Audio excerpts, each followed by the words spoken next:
We're supposed to be learning the basic English before Shleim Yilnas and Ben Sarah. And Tzvi, what's Mesh's father's name? Tzvi ben Dvar Chana.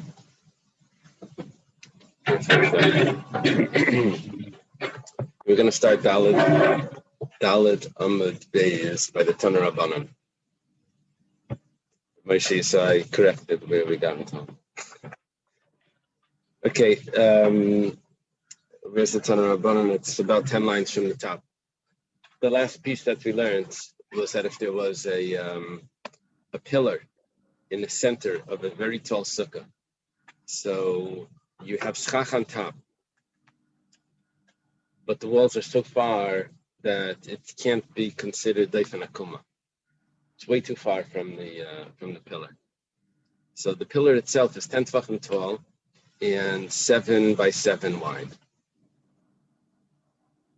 That's the minimal measurement for sukkah.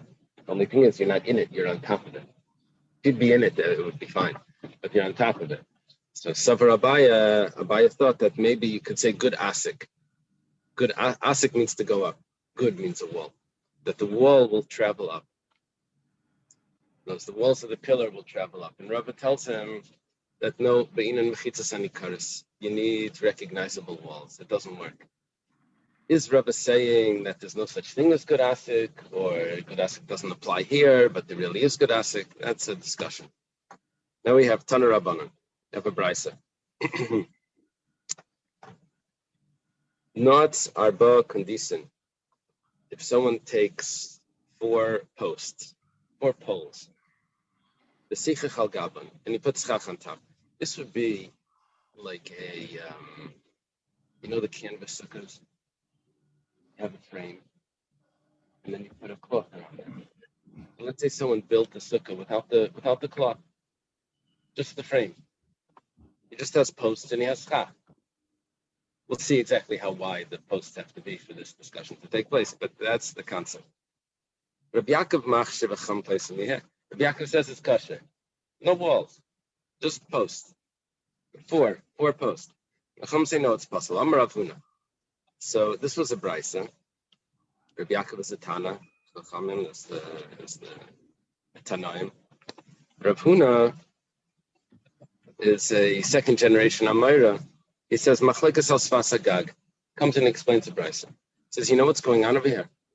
How is it possible that it's kosher? Because you put the posts at the edge of the wall of a house. You're on the roof of a house. Did we say we're on a roof? We didn't say we're on a roof. But he's explaining that we're on a roof. Putting it at the edge. You're putting it at the edge of the roof. So that means that inside, underneath, there's people that are living there. They look to their sides, they see a wall. That wall is under the posts.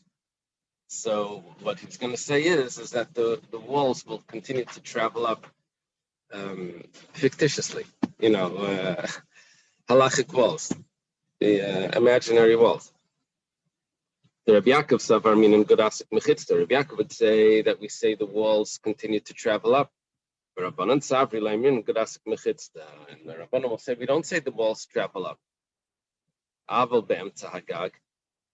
But in the middle of the roof, Rav Huna claims everyone would say it's possible. There's no reason that a sukkah without walls should be kosher. Why should it be kosher here? Why does Rabbi Yaakov say it's kosher? Because it's at the edge of the roof. So the walls that are underneath will continue to travel up.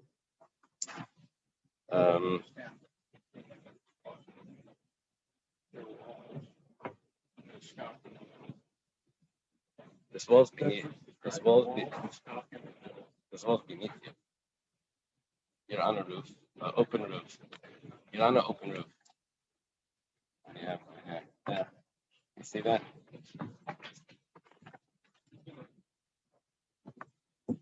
You're on an open roof. Walls beneath you.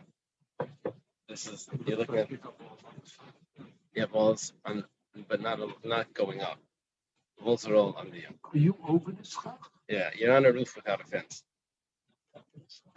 You're not on top of the schach. You're on top of the roof. You're on the roof of the house. Yeah. Sorry? The house beneath you would need to be 10 tvachim, or else you don't have a wall. Here we have the wall beneath you, and we're going to say that imaginary wall, it's going to continue up.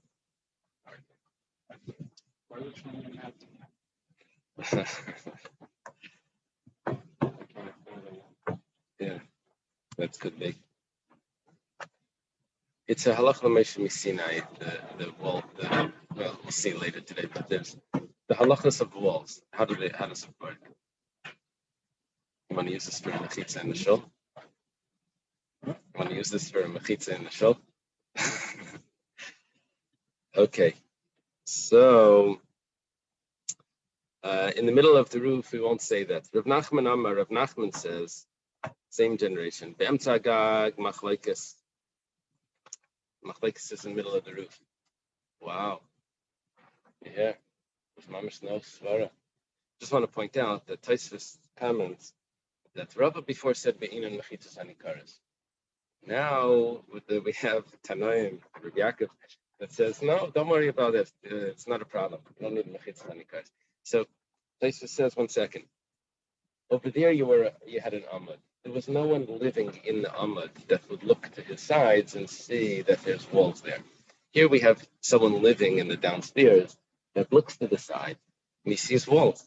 So it is a mechitza. Now, true, when you're on the, it's a mechitza hanikaras for the guy, for the tenant downstairs. So it still is a mechitza. I know you're on the roof, but that's the halach of Gerasik that it will go up.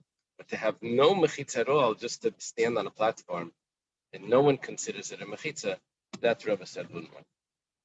Okay. How are we going to stand Reb Nachman? We'll see. But meanwhile, the Gemara has other things. It says Ibaylu. The yeshiva had a question. Be'emtzagag machlekes. And Reb Nachman says that there's a possibility that this is kosher even in the middle of the roof. There's no walls anywhere inside. Does he mean that on the edge of the roof, even the chachamim will say kosher because of good asik? Or maybe the chachamim don't hold of good asik either. How was Rabbi Yaakov saying it's kosher? I don't know. That we'll see later. But whatever the case is, the chachamim don't say it's kosher when it's on the edge of the roof either. That's unclear. According to Rav Nachman, when he says the machlekes is in the middle of the roof, what about the edge of the roof? What would he say? Okay, Teku. We don't have a shot for Rav Nachman. We don't have a clarity on what he.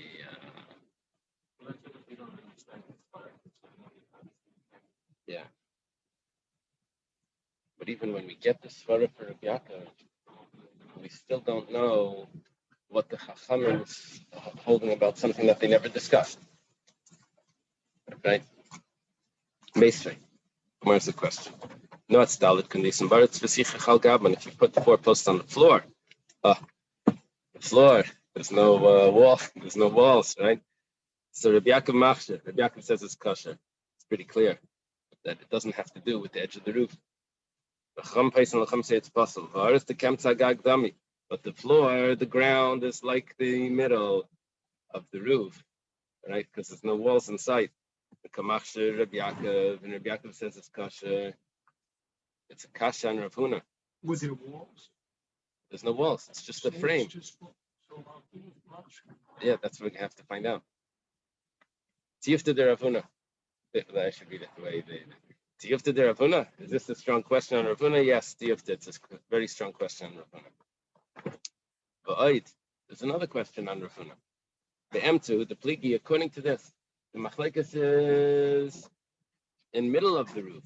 What does that sound like? If the machlekes is in middle of the roof, not like Rav Huna said, avalas vasagag, but at the edge of the roof, the riakol kshera. Probably everyone would say that it's kosher. Maybe it's a kasha and Rav Huna in double. It's 2 kashas. First of all, Rav Huna said, "Come sit down." First of all, Rav Huna said that in the middle of the roof, even Rav Yaakov says that it's possible. Here we're finding that in the middle of the roof, Rav Yaakov would say kasha. And when we find over here that Rav Yaakov says kasha in the middle of the roof, we also have a sense that maybe the Chachamim that argue with him would agree that it's kosher at the edge of the roof. Those are two statements that Rav Huna wouldn't agree with. So because Rav Huna said at the edge of the roof is the machlekes. So Amalach Rav Huna would respond to the second issue. He says, Pligi b'emtza gag b'ua den al sfasa gag. No, I know I'm wrong, but I'm not so wrong. I know I'm wrong about the center of the roof, that there's actually Rabbi Yaakov's machshir over there. But at the edge of the roof, the Chachamim would still say pasal. So why are we saying that the Chachamim say pasal on the edge? That's a bigger chiddush. That you don't say good asik. Why are you telling me that the Chachamim say pasal in the center? They don't really say the center, they're talking about the floor, but that's the same thing as the center of the roof. We're trying to tell you the heter. Yaakov was the one that's lenient. He's lenient even in the center of the roof. That's a big chiddush. That's why we're talking about the center. The ones that say it's okay on the edge of the roof, that's the Chachamim. That's Rabbi Yaakov. And is that because That's he's saying heavy. the roof from below is extending up to the schach? That's what we're assuming. Yeah. Okay, let's get some clarity on this. Tana Rabbanan, start in a brayso nuts, arba kandisen baritz v'sicha chal gaba. If you put 4 posts on the floor and you put schach on top, talking about just like a sukkah frame. So Rabbi Yaakov says, "Rein kol she'ilu yichakaku v'yichalku, v'yesh b'em tefach lekan nidonim mishum diyumid." It's considered like diyumid. Diyumid is like the Latin the duo, means double, two. The duo, duet. So is that Greek? Latin? So anyway, it has 2 walls. It's a corner piece. It's an L, right? The corner piece. So what you do is if you have a round post on the edge, so what you do is if it's large enough that, like, let's say like a telephone pole, if it's large enough that you could have carved into it and you would have a 2x4 going this way. That's a tefach, right? For like 4 inches going this way, and then a 2x4 going that way, or 1x4. A tefach going that way. So that means that I have at least a minimal size of a corner piece on this corner, and then another one there, like that. Very good. That's a good picture. He's showing on the top that it's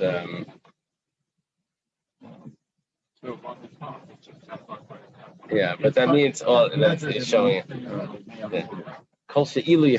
If you could have carved it out. Now, why is this significant?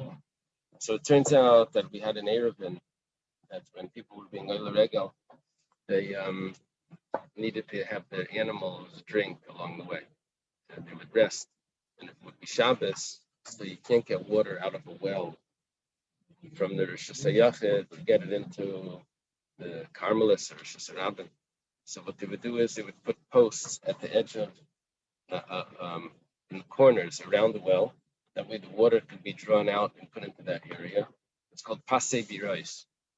Pasim is like a board. Birois around the well. So this was a special heter that we had for Oila Regel, that they should be able to drink water. What Rabbi Yaakov is doing is he's saying that you can do that for a sukkah as well. You can consider it a wall because you have corner pieces there. Just put corner pieces, and the rest of the wall is it's as if it's filled in. So I have a last question. You want to try this? The house is made strictly out of wood. It's and windows. It's a post and beam. The post, a telephone post. You try actually the pier post. It goes up beyond the flat roof of the house. I think 1/10 roughly. So if you climb up to the roof, you actually have all 4 corners in several places. So you tell me I can go build a sukkah. But and according to Rabbi Yaakov, it would be according to Rabbi Yaakov, it would be kosher. Both according to Rabbi Nachman and according to Rav Huna's pshat and Rabbi Yaakov. Yeah. Everyone would agree that would be kosher. But it's not kosher actually. But you could go up there and you could say, Rabbi Yaakov says this is kosher. Trivia,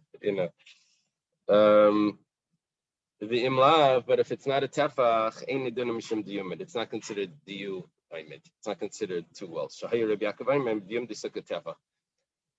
When it came to Pasibi Reis and Hilchas Shabbos and Hilchas Erevin, it needed to be an amma, much larger. You need very, very big poles there. Yeah, what are yours? They're the size of a pier. Yeah, that's probably, that could be an amma. That could be an amma. But we're talking about something smaller than that.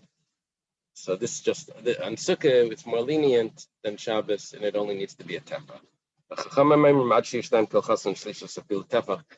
This is what we're familiar with, that in Hilchas Sukkah, you need to have Stein Kilchasan, at least 2 walls. And the third wall, 2 full Kilchasan means proper walls. And the Shlishis, the third wall needs to be a tefach, at least. So you need to have, like they taught us in school, that the word sukkah could be spelled samach is 4 walls, chaf is 3 walls, and then hey, which is 2 walls and a tefach. So there needs to be at least 2 walls and a tefach. Okay, according to the Chachamim. Now, we're going back to discuss what we said in the Mishnah. The first case of the Mishnah was if it's above 20 amas, it's possible according to the Tanakh. Rabbi Yehuda says it's kosher. We had a whole discussion about that. Now we're saying if it's not 10 tefachim tall, where do you get that from? That it needs to be 10 tefachim tall. So the Gemara is going to discuss this. Minalan, where do we know? So Itmar was stated by Amirai. Rav, first generation Amira in Babel. Rabbi Chanina, the first generation Amira in Eretz Yisrael. Rabbi Yochanan is the first generation. He's a student of Rabbi Chanina also, but he's also a student of Rabbi. Rav Chaviva, I'm not familiar with. Masnu, all of them taught. Now the Gemara tells me something interesting. It says, Bekulu Seder Mayed, in the whole order of Mayed. Mayed is the Mishnayos that we're learning here. Is all of this, in this whole volume, Kolki Aizuga, whenever you see this pair, looks like more than a pair to me, it's 4. But Chilufa Rabbi Yochanan and Mile Rabbi Yonasan. You should take out Rabbi Yochanan and insert Rabbi Yonasan. Doesn't give any explanation why. It's telling me that when you have that group together, it wasn't Rabbi Yochanan, it was really Rabbi Yonasan. Yeah, I read like a long essay book about the style of learning in the different yeshivas during the time of the Gemara. So they said that in the south, whether it's the south of Israel or the south of Babel, they learned Sukkim more. They did a lot more drashas on Sukkim. And in the north, they did less drashas on Sukkim. You see, like Masna was a student of Shmuel, but Shmuel would ask him, like, how did you learn this pasuk or something? And they have like the different sources. Anyway, Rabbi Yonasan is very popular with Sukkim. Amar Rav Shmuel Bar Nachmani, Amar Rabbi Yonasan is like many darshans of pasuk.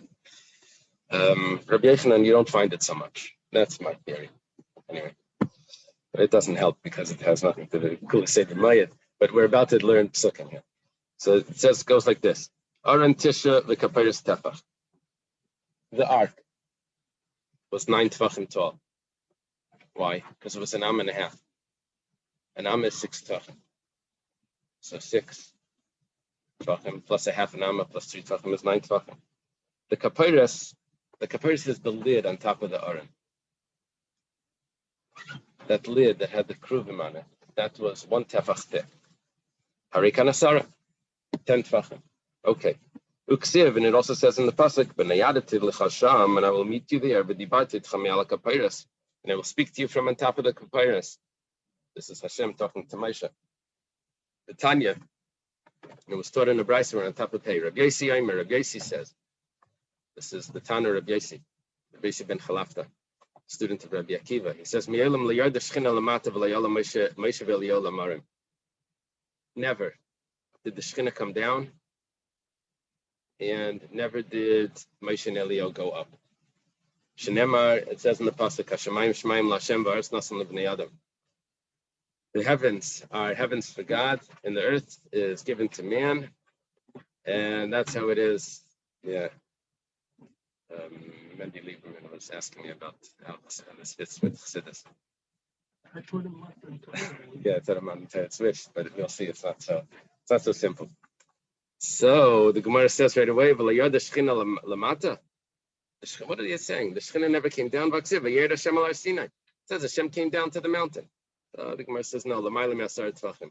Came almost all the way down. You know, like the elevator is supposed to stop at the bottom floor. It's supposed to stop like straight so you get up without tripping or whatever. It came down, but it didn't go all the way down to the bottom. It's 10 tvachim above the bottom level. It says in the future, his feet will stand, anthropomorphic. The feet of Hashem will stand on that day on the Mount of Olives. That's l'mayla me'asar tvachim. It's above 10 tvachim. The Gemara asks the other way. And Moshe and Eliyahu never went up. It says Moshe went up to God. There's no lamata me'asara. He went almost all the way up. This was the problem. The elevator went up, but it didn't go to the all the way to the top. It was within 10 tvachim down. The top 10 tvachim it didn't reach. That's going to be a tough one. It says he went up to the heavens. It says, well, lamata me'asara was below 10. So 1 second. That it says in Iyov that Moshe held on to the throne of Hashem, and Hashem spread his cloud over him. Rab Tanchum says that this means that Hashem, Shakai, spread the light of his Shekhinah and his cloud over him. The Gemara says, Lamata me'asara. It was still below 10 tvachim. It wasn't the top 10. But it says he grabbed onto the throne.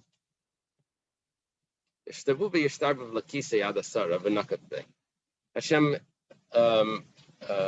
extended the throne downwards and allowed him to grasp onto it. Okay, what are we trying to say? Our point over here is one fine point, that the rishus of 10 tefachim is the bottom rishus, and above 10 tefachim is already a different rishus. So when we make a wall, a sukkah, we're saying that 10 tefachim would be the considered a rishus, and that's the minimal size of one rishus. You see that the Eibster didn't come down below 10 tefachim. That means that 10 tefachim is considered a rishus. Okay. The Gemara says, this fits very well with all the what Chassidus says about the schach, the shechina, and the shofar, and all of that. This is in the presence of Hashem, and then we're comparing it to the shechina coming down. Okay, Bishlema Aron Tisha, we can say it's good when we say that the ark is 9 tefachim, which means an am and a half. The ksiv, that's a pasuk. What does the pasuk say?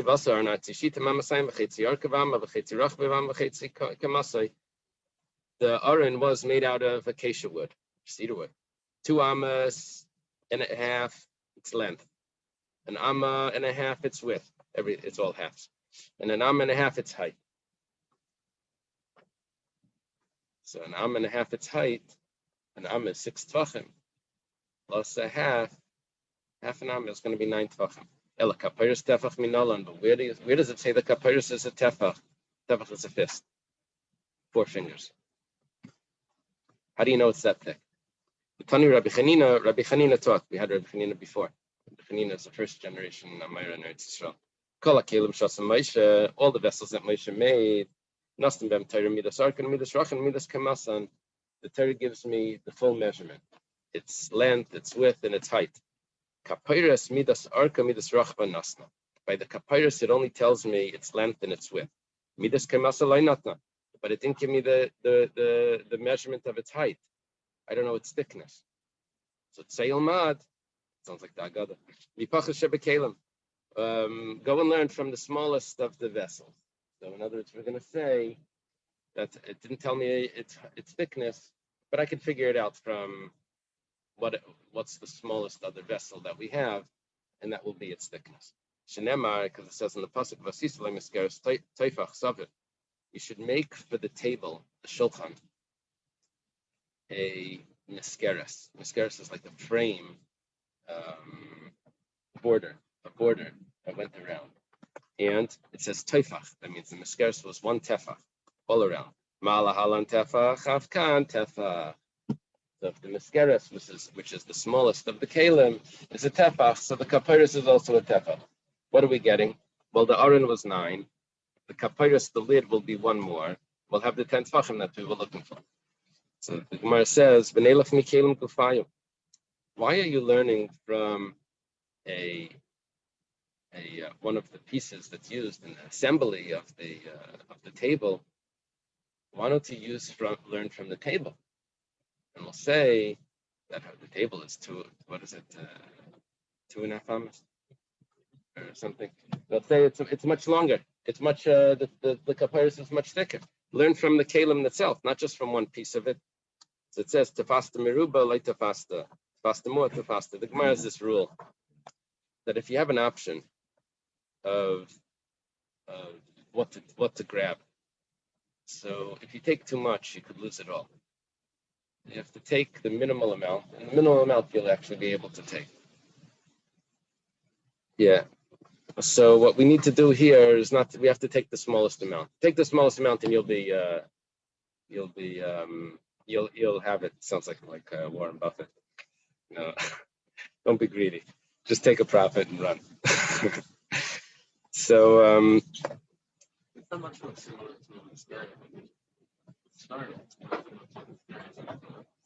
oh.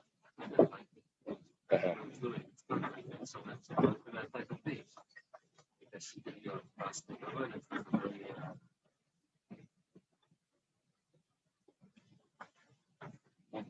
Let's see. So it says v'neilach mitzitz. So what about the tzitz? The tzitz was the plate that went on the forehead. So it doesn't say exactly how big it was, but it was smaller.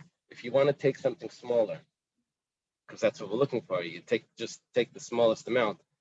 So take the tzitz, and we'll say that the kapiris was however thick the tzitz was.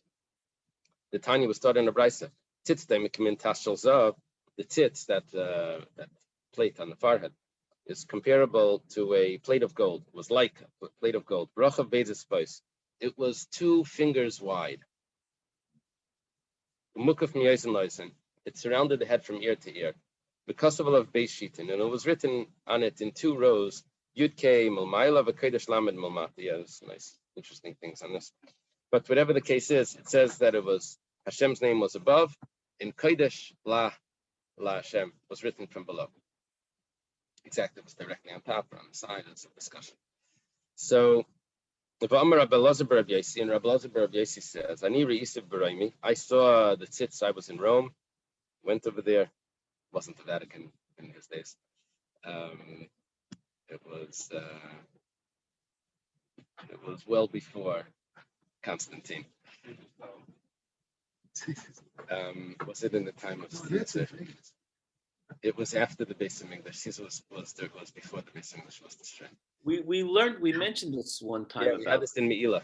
Yeah. Said I saw this in it's also in a medrash in Eicha. I saw it in Rome because of Kodesh Lashem B'shita Achas. I saw that it was really on one row. Now the Paiskim don't paskin. I mean Rambam, whatever, they don't paskin the way he saw from his picture.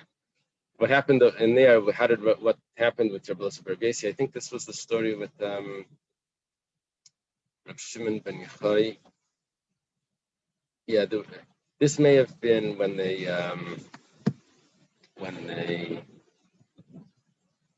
I'm sorry, with the demon Ben Tamalian. You don't remember what happened was they made a decree against Shabbos, Nida, and Mila. So some fellow, I forgot his name, some rabbi that was close over there to the Senate, sat down over there and he said, "If you have an enemy, do you want them to be rich or poor?" No, I don't think it was. I want them to be rich or poor. So they said, we want them to be poor. So why are you forcing them to work on Shabbos? Let them get poor. I said, oh, you're right. They said, if you have an enemy, do you want them to have a lot of children or not a lot? So I said, less. I said, so why are you forcing them to not to use the mikveh? They'll have less children. Okay. So they took it away. They said, do you want them to be strong or weak, your enemies? I said, I want them to be weak. So why are you forcing them not to have a bris? Let them have a bris. Let them get weak. They say you're right, and they took that decree off. And then they realized that they just took off all the decrees. They looked at him and they said, hey, this guy must be Jewish. So they put them all back. So then they said we had to get rid of who's going to go. So they said Malumet Benisim or something. Reb Shimon Bar Yochai will go. Who's going to go along with him? So Reb Elazar Reb Yossi is going to go along. Reb Yossi says no. I don't want to. Reb Shimon is going to harm him because if he gets Reb Shimon angry or something. It turned out that someone asked a question about something in Tuma and Tara, something, and Reb Elazar answered before Reb Shimon, and he got harmed, and Reb Shimon promised Reb Yossi that he would heal him, so he healed him. Anyway, on the boat, some demon says, I'm going to help you. So he goes into the daughter of the Caesar, and it says, I can only be healed if Reb Shimon comes. So I guess they found Reb Shimon, they brought him right to the palace, and the demon goes out of the daughter. What's it called? The dibuk, So as a reward for this, they let them tear up the document. So they let them into the treasury. So they went in. They take anything from the treasury. They went in. They took that document that had these decrees. But Rabbi Elazar Rabbi Yossi says, I was there in that place, and I saw the tits. Some other things that he says. He saw. I forgot. What else did he see? He saw the pareches, and it had blood on it. I think that's what we had. That's what we had in Yuma. You saw it. I don't know. And it wasn't round. Yeah, I think so. Oh yeah. Uh-huh. So why don't we learn from the tits? That was a question. Why don't we learn from the tits? So it says Danim Kelim Mikelev, Danim Kelim Mitachshe. We're learning a vessel from a vessel. Yeah, now you're comparing it to ornament, so clothing. We're not learning Kelim, the kapiros from clothing. Benelef Mizer. So what about we're learning from the vessel? It says that there's three things that have a crown: the aron, the shulchan, and the mizbeach hapnimi. Corresponds to shleisha ksarim, the three crowns, right? So v'neilef mizer, let's learn from that crown. Damar mar zer mashu. That's even smaller. It's just a small, a tiny crown, and we're looking for the smallest thing. So maybe the kapiros is very thin. So it says danin kelim mikeli and danin kelim mihechshe keli. We're learning a vessel from a vessel. We're not learning it from the finish on a vessel, or something like that. A decoration. Ihachi. So 1 second. Miskeres nami hechshe kelihu. You're learning from the miskeres. The miskeres is a trimming. It's a finish on the vessel. So the Gemara says miskarte lamata haisa. This is actually machlekes where the miskeres was.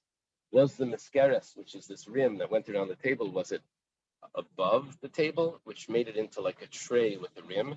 Or was it below, which made it like the frame? If it's below, then it was directly against the legs, and it was like support for the frame. And the tabletop was resting on top of it. It would be 4 legs supported by the miskeres, and the frame would be placed in that's the frame. Then the tabletop was just a piece of wood, I think, with gold plate over it. But if it's above, then it's a trimming, right? It would be like a lip around the. So, and it wasn't a trimming. So good. How do you know that the kapiros was really a tefach if there was a trimming on top and you don't want to learn from a trimming?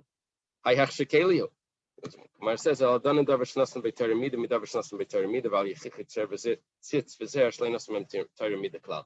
to learn from something that the Torah gave me measurements for. The tzitz in the zer, the plate, we have rabbinic tradition that tells me its size, but it's not written in the text. And the zer, the crown, we have a tradition also. It's a mashu, but it's not written in the text its size. But the miskeres was written.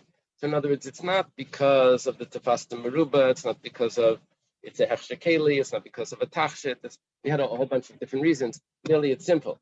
It's because the Torah tells me its size, and here the Torah left out one detail. So we're going to learn that size that's written clearly by the miskeres is going to be the size of the kapiras. Rav Huna Amar Mehacha, Rav Huna says we have another option. You can learn the size of the kapiras, the lid on the yarim, from the following place. It says, Al Pnei kapiras kedma, the face of the kapiras to the east, the face of the lid to the east. That's by the back to Yuma, by sprinkling the blood or putting the kapiras down. When it says face, the front of it says face, the word face, and face is a tefa. You go like this. It's the face has to be at least a tefa. So ein panim pachs mitefa has to be at least a tefa. The Gemara says 1 second. Ve'ema ka'ape de bar yochni. Maybe it's the face of the bird, bar yochni bird, which we learned about in Bechiris, that when it laid an egg, it created a tsunami that sunk 60 cities, and it broke 300 cedar trees. This massive ostrich, something. What is it? Flying dinosaur. Yeah. Maybe it's this bar yochni bird. So the Gemara gives us the answer that we gave before. Tefasta meruba like tefasta, tefasta more tefasta. You have to take the smallest one. You can't take the biggest one. So take, maybe it's the what's those little birds? Finch, swallow, those little tiny birds that are, maybe it's that face because tefasta muat. This says the zutetuva that's very small. Amar Rav Acha bar Yaakov, Rav Huna pnei pnei gamar. It's not that it just says the face, and we're looking for any face that's out there. We're doing a kavera shava. It says over here face, it says somewhere else face. It's going to be that face that it says somewhere else. Over here it says the face of the lid. And it says over there, it says the face of Yitzchak. So it would be a human face. It says, let's say it's the face of an angel or the face of Hashem. It doesn't tell me exactly. It says, seeing you is like seeing the face of an angel. And you were appeased by me. This is Yaakov's discussion with Esav after he wrestles with the Malach. It says, tefasta meruba like tefasta, tefasta more tefasta. You're taking this large face, the face of an angel. So you're taking too much. You have to take something smaller. In other words, even in the Gezerah Shava itself, you have to take the smaller one. What about the kruvim? The kruvim are those images that were on the top of the ark. Towards the lid will be the face of the kruvim. You have the same answer. The kruvim are a tefa. So you learn from a human face. You learn from the kruvim. You have the same answer. But Rav Huna nami mehacha gamer, and you're right. Rav Huna actually learns from the kruvim. Okay. No, the size of a tefa. The face of the kruvim was the size of the tefa. Yeah, pnei hakruvim, and we have a tradition that it was the size of a tefa. My kruv. What does the word kruv mean? Amra bavo karavya. Kruv is the word karavya. Shkein bebavel currently inu karavya. In Bavel, when they talk about children, they say ravya. Yeah.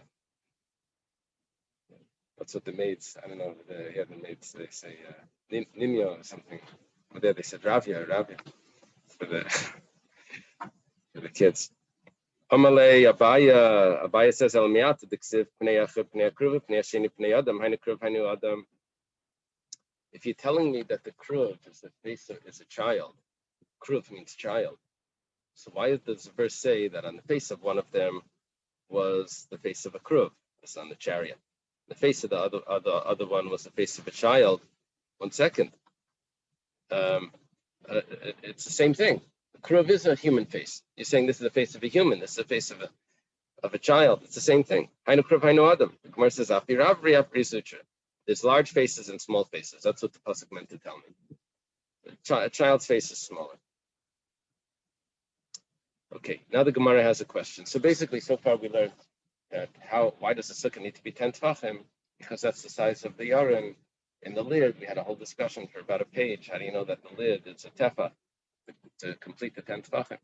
So we got it either from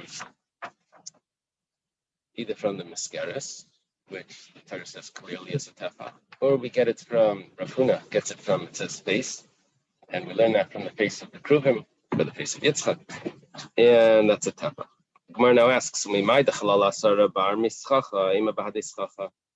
how do you know that the 10 tefachim is the empty space under the schach? Maybe the 10 tefachim is including the schach. And so you measure from the top of the schach. You have thick schach, you have a 7 tefachim space that you can enter into. How do you know? Ella, mi beisi lam and gamar. Yeah. How do you know? Well, it's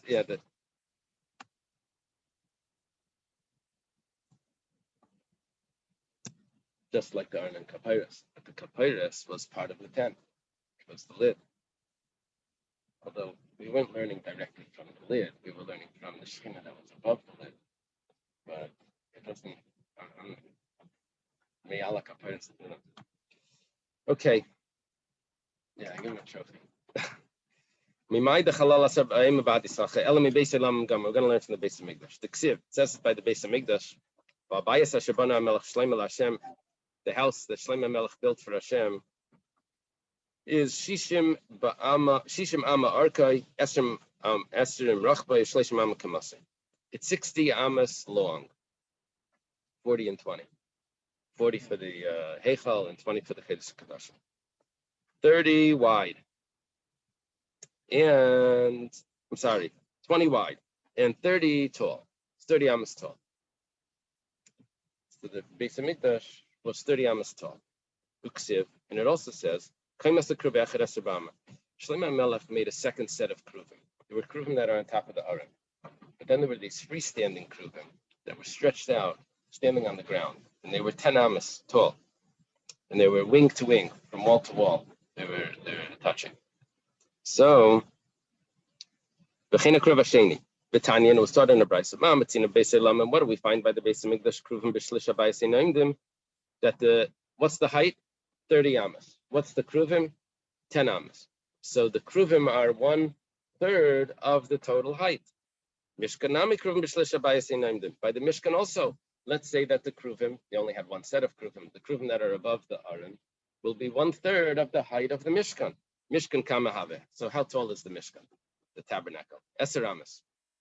It's 10 amas. The Ksiv, it says Eser amas HaKaresh, because the beams were 10 amas when you stood them up, 10 amas tall. Kamahavelu. So how tall is 10 amas? Well, Shitin Pushchi, that's 60 tvachim, because each amma is 6 tvachim. So 10 times 6, 60 tvachim. Klase Kamahavi. How much is 1/3 of 60? Esrim Pushchi. It's 20 tvachim.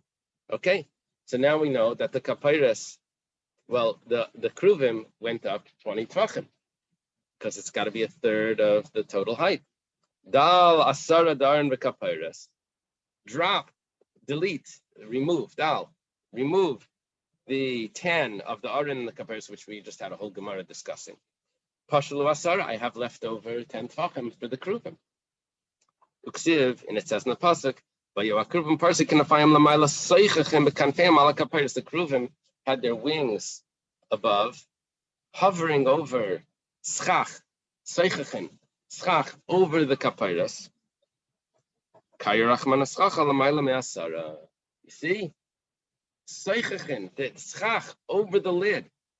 And how tall were they? They were 10 tvachim. So you see that it's 10 tvachim of a gap between the wings and the Kapyrus. 1 second. Maybe.